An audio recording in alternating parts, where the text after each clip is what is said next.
Okay then, welcome to this episode of My App Tutor TV, and in this movie we're going to take you through those hot glowing letters that we created in the last episode, and we're going to set them on fire like so. So let me just turn these on and you can see, well, we're going to create this effect here. Now I'm using real flames or images of flames in this particular project, not synthetic ones, which you can get various plugins that can do that, but in my opinion don't give you as near realistic effect as what you can see here, and they do look synthetic. So without further ado, let's get on with this project. Okay, here we are at the start of this project of putting the flames on the fire, and the first thing I noticed was that, in my opinion, the text is just a little bit too small and a little bit too thin, so I wanted to change that to start with. So the way we're going to do this, because this is a smart object here, is we need to go into the smart object, and we do that by just double clicking on the thumbnail here, and we get this dialog box come up saying, after editing the contents, choose file save to commit the changes, and those changes will be reflected upon returning to this particular file. So let's just click OK, and it opens up in a separate window. And then all we need to do here is, because this is editable text, we can just highlight the text here, and we can come into our character settings here, and we can just change the size of it. So what I'd like to do is I just want to change this down to say 72, and I want to put a faux bold type on this. You notice that it's not a proper font boldness here, so it's actually a sort of a pretend boldness, and we'll just have a look at that and see how it looks. And you can see it's that little bit fatter, and I'm more happy with that than previously. So we've done that. All we need to do now is to go up to File, Save. It'll save it out, and then we can go back to our previous file, which is this one here, and you'll see now that our text is smaller, but it's got this bold effect here. So first things first, let's just crop down the image because it's a bit on the large side here. I'm just going to drag this down, drag it up here, and bring in the size just a touch, just to give us a more realistic workspace to work off of. And remember, this is completely undamaging in any way. We can come back and change the cropping at any point, and just check the mark here to confirm those details, and then I can Control Plus just to zoom in on the text that I've got. Okay, so we've got our text. Now let's have a look at the flames we got. Now come back to this file here, and you'll see that I've got a series of different images of flames put onto a black background, and all I did is I went to Google, I searched flames or fire, and I came up with a load of images. I saved them to my hard drive, and then I just brought them in as separate images by using the File Place command, placed them onto the canvas I had, which was a black background canvas, and then once I had them all in, I just went up to the right click here and flatten the image, and like so, and it gives you this, and we've got the background here now. So we've got our fire images, we've got our text. I can just close this one down here because we don't need that anymore, and let's get on with putting flames into our onto our text. So let's go to the flames image here, and let's get to work. Now I could just go ahead and grab one of these flames here, plop it onto the other composition, the letters, and then set it to the screen mode, in which case I drop out the darks and keep the lights. But if you do that, then the flames are going to end up overwhelming the letters, and it won't look very good. So what I want in these tendrils of flames is that they interact well with each other on those letters. So I want to just select the brightest details, and I'm going to do that using a luminance mask. So I'll do that by coming over to the channels panel over here, clicking on channels, and then I can select one of these three channels. in which case the blue channel, well, that's a bit dark. It's not going to give me too much of a luminance mask here. Red is, well, too bright, which leads us on to green, which is just perfect. It's got subtle shades of light to dark here, which will be absolutely perfect for what we need.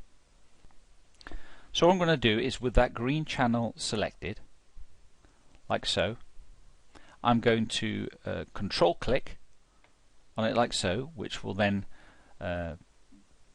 load this as a selection outline. So let's click on that there, and you can see that it's done that nicely for us there.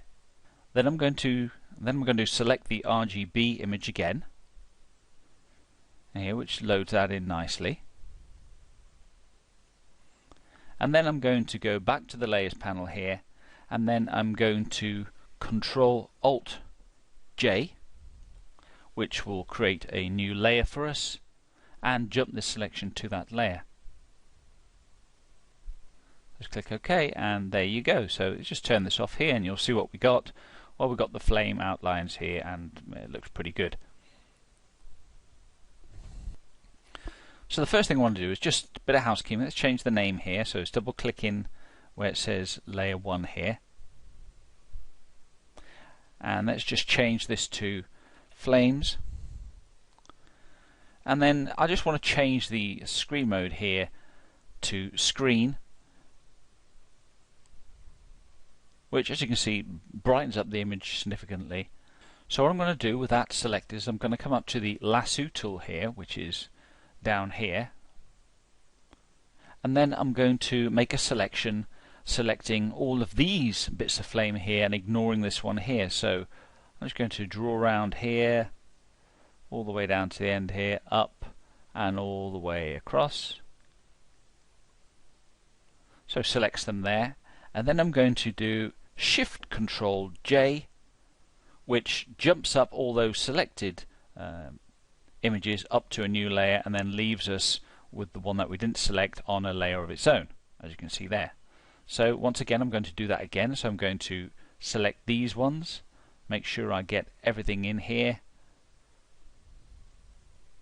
and then once again Shift Control J, it'll jump it up, and then let's move on to the next one.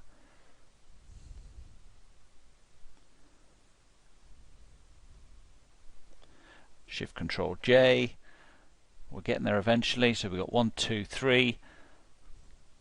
So now we need to just make sure that we don't select the previous group of flames. Shift Control J, we're nearly there, just 2 more to do. Shift Control J, and the last one, Shift Control J. Okay, you'll notice that all these images that or layers that I created have come in under screen mode, so it's done a bit of homework for us. Now this one down here is called flames, and the rest have been numbered accordingly. Now if I change the name of this one here to layer 1 right at the beginning, and the next one to layer 2, Photoshop is clever enough to start numbering the rest of them layer 3, 4, 5 and 6 or whatnot. However, because I forgot to do that, I'm going to have to come in here, and I'm just going to change this one here, double click in it. I'm going to change this one to layer 7, remember space 7, and click off it, and I'm just going to move it up to the top here because it gives us a semblance of order. Now it doesn't really matter where they are in this image here because we're only actually going to be selecting that portion of it. And once I've done that, I'm going to select the one at the top, I'm going to shift select the one at the bottom, and I'm just going to press Control G, which will group all these, and then I'm just going to double click in here and let's rename this to flames. So there we go, we've got a nice layer with our flames in it. As you can see here, we'll just twirl that open. So what I'm going to do now is, with that group selected, it's just selected in there, make sure you've got the move tool selected here. I'm just going to grab all of these, I'm going to drag them up to that file that's got the text on it saying I'm on fire, and then just hover your cursor over the tab that's got the name of that particular file on it. And then once it flips over, or Photoshop switches to that particular file, then you can drag back down onto the image here, and you'll notice it has this great big white surround to it, and then I can just let go, and those flames would have come in nicely onto that layer, all in their group, all numbered, or containing the layer names that we got here, layers 1 through to 7. So that's great. You'll notice that it has gone off the edge here because they are quite big. Let's just scale these down then. So I'm just going to Control O, and with all of them selected, let's just hold the corner here, and then just shift these down to a suitable size. I reckon that's a good size there. We can maybe even drag these down a little bit more. We can always change the size of each particular flame independently in a minute. So once we've done that, it's Control O to, in fact I'm going to Control plus just to zoom in that little bit more.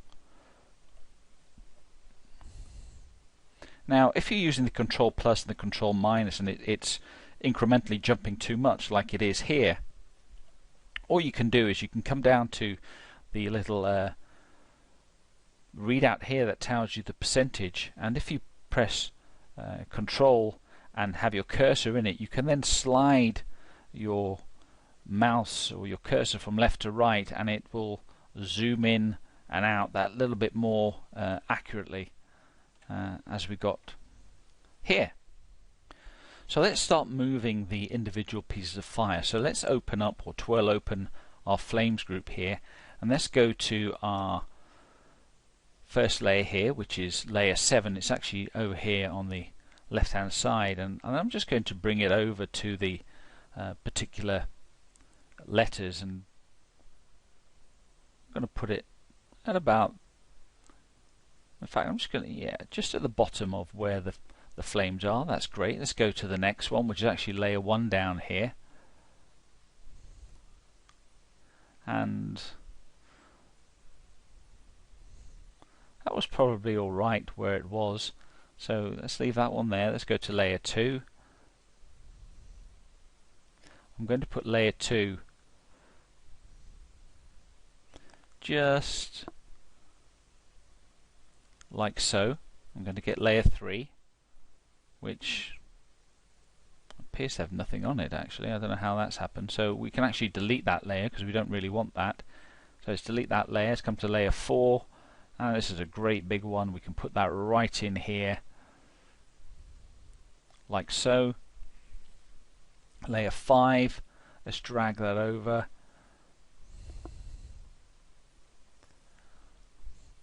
Layer 6. Well, layer 6, where is layer 6? There it is, it's right off to the side. I'm going to put layer 6 on top of the previous layer here. Get layer 7, which is all over the side here. Now I'm going to duplicate some of the bits of fire here now. I want layer 2, and I want to duplicate that to put on the E here. So we can just come up to the layer here and select duplicate layer. It comes in as layer copy 2. It doesn't really matter the name of it. It's selected now, so I can drag that over. I can place that down here. And I want this real tendril fire we got here, or this real swirly fire here, which was layer 6. And let's duplicate that one as well. So we can come up here and duplicate the layer. Click OK. It comes in. Let's drag that over. I want to put that here, and I just want to scale this down ever so slightly.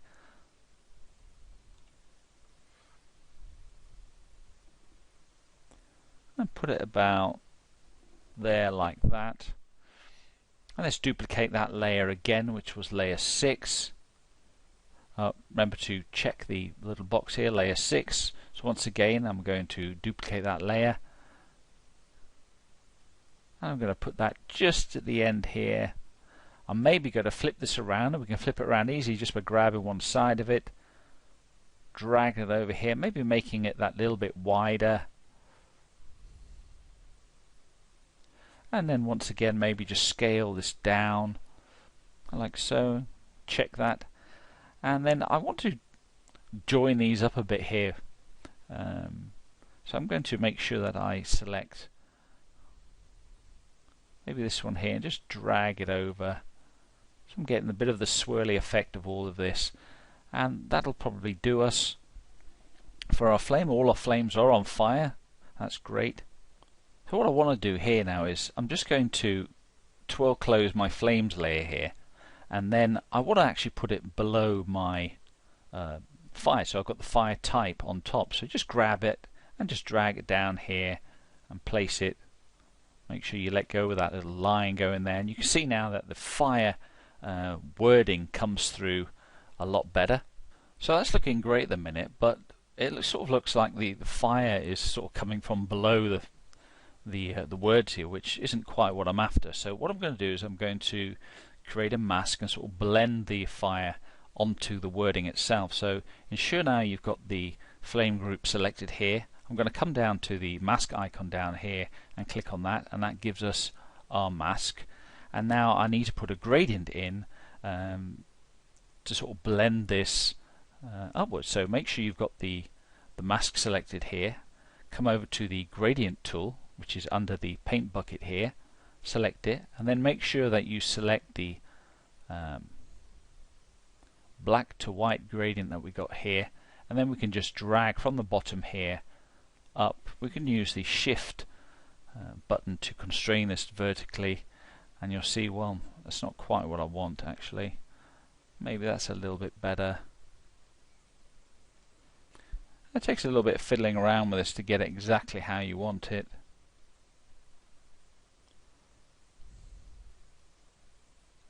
And I might be better off with using the black to transparent gradient here. So make sure you're clicking on the bottom and give it what you want. Well, I think that's about it. We have got a few bits and bobs down here, but we can clean them up in a second. I'm just going to... No, we definitely need the white in here because it's just...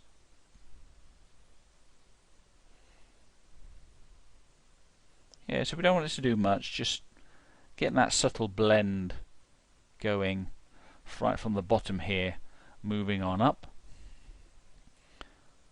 So once you're happy with that, in fact I just want to do this a little bit smaller. We don't need it to be very big here, just very subtle at the bottom. And then I'm going to grab my paintbrush here, ensure that I've got quite feathery brush here. I'm going to just change the size of it down here. I want it to be completely feathered as much as it can, and then I'm going to come in here and create quite a bit of a dirty mask here. So that's probably just painting a bit too much, so we can just change the flow here. Let's change the flow all the way up to 100, but let's just change the opacity down to around, let's change it about 30% here, so that I'm getting a more of a subtle effect here.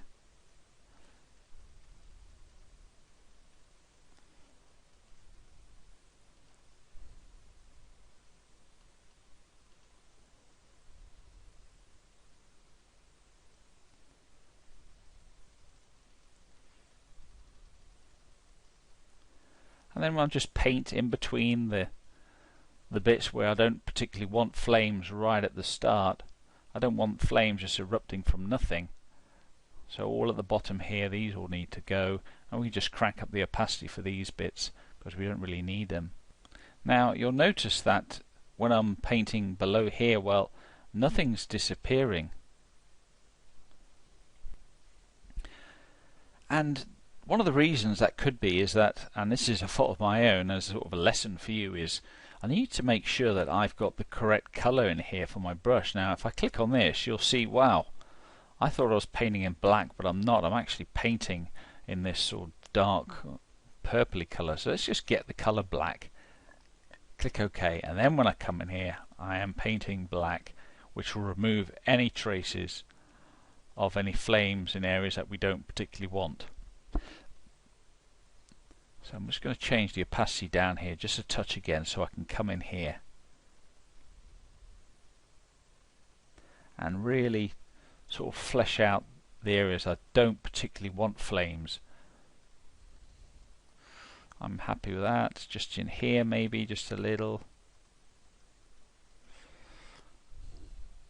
and that's looking good. I'm quite happy with that. Perhaps just darken in here a bit.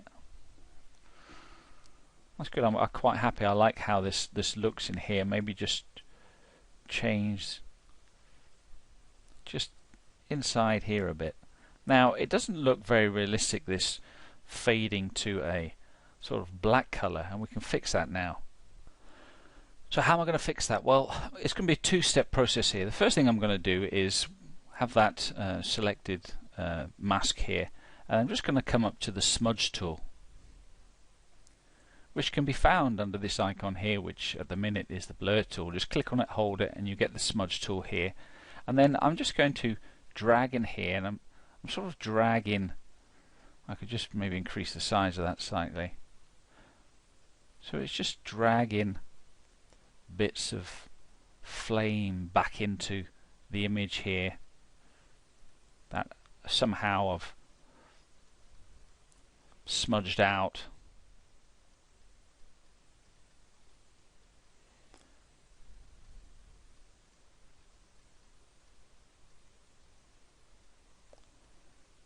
Just don't be too intricate with it. But there's one other thing that's not quite working here. You'll see that when flames sort of disappear or fade away, well, they go this reddish color. They don't go this dark, like blackish color at all. So what we need to do is I'm going to get the paintbrush tool here and select that, get a reasonable sized brush. That's probably about what I want, maybe just a tad bigger. And then I want to select a color. Now the way we can select a color here when you've got the paintbrush tools, if you press Alt on your keyboard and then go to the color you want, and I'm going to select this like darker color in here somewhere, maybe up here. This looks good.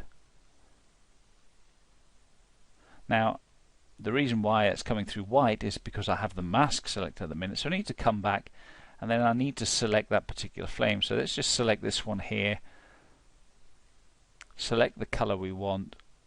There you go, that's the color I want. And then you can paint on any layer here, but I'm going to create a new layer. So come down to the new layer tab here. Let's just change this to redness, for example, and then let's create some redness. So I'm just painting in that little bit of redness in here.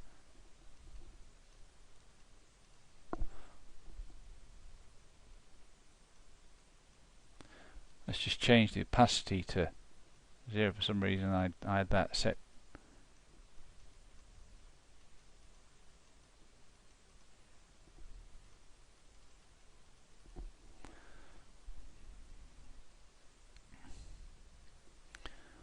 Cool, well that's looking good. It doesn't look quite as what we want at the minute, and we can just change bits and bobs the way we want to.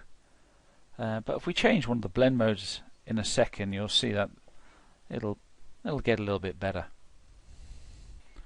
So with that layer selected, I'm going to come up to the blend mode here and change it from normal to multiply, and you'll see you'll get a bit better of an effect here. So let's just adjust a couple more things. Let's come back to the mask layer here. I want to go to the paintbrush here, ensure that I've got my color selected here, and in fact I've got white on white. So if we press D, it gives us our default colors. Switch these around with a little switch arrow here, and I just wanted to paint these away here because I didn't see how you would have flames coming up from underneath the sort of arm on the end here, and the rest of it is actually looking good. I'm quite happy with that. Perhaps just a few places could just do with just tidying up a bit, but in general I think we've got exactly what we're after. But the problem we got now is it looks like the flames are on the back of the letters, and there's sort of got to be a mix between the two. So how are we going to fix that? So this is what I'm going to do. I'm just going to collapse these up here, and then with the fire layer selected, I'm going to create a mask again, and once again I'm going to get the gradient tool here, and then make sure I've got black and white selected, and I'm just going to drag down here. I'm going to use the shift to constrain these, and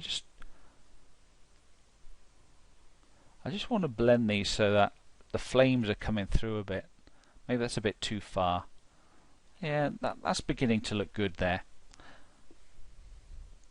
What I'm going to do now is I'm just going to twirl this closed here, the flames group here, and then I'm going to right click anywhere in here, and then I'm going to select duplicate group, and let's just change this to something like hotter. Click OK, and then I'm going to grab that group and then I'm going to put it above the text element here, and you see that comes in and it sort of overwhelms it a bit, but we can just change this. So at the minute I've got the blend mode as pass through here. I'm just going to change that to vivid light, and it sort of does it a bit too much here, as you can see, but we can change that. In hindsight, let's change that vivid to hard light, and you get this little bit of better effect, but we can change it even more. So let's just do one more thing to fix this really well. Let's select on this layer here.